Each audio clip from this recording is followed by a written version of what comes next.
11 dos Abril. Huh? Yeah, I'm sorry. Oma.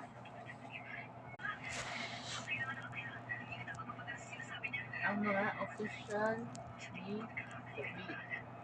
Official na yun. Official, parang Wait, tapos po ang best ko na yung panahon. official.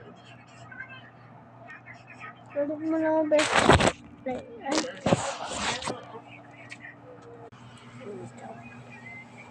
May because head. Minsan, naisip ni David, may natira pa kaya? Wait lang. Una. Ayoko yung gano'n, yung magsasalita ako, nagbabasa ako. Minsan, naisip ni David, may natira pa kaya sa lahi ni Saul? Mabuting alang-alang kay Jonathan.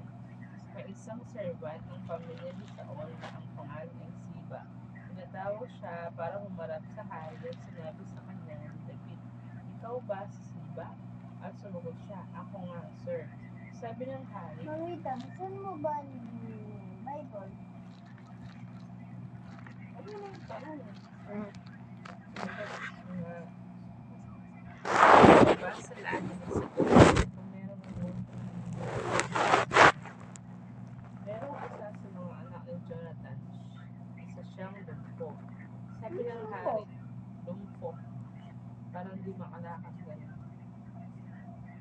Sabi ng hari, "Nasaan siya?" Sa bahay ni Makir. So it's done. Okay, read it in a Bible. I can subscribe for more videos. So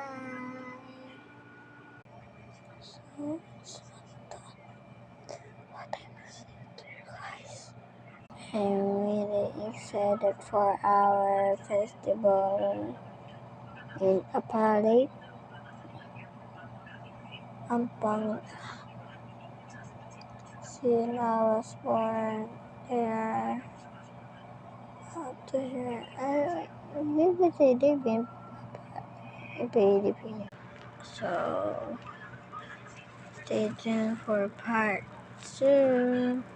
And see in another video. Stay tuned. Bye.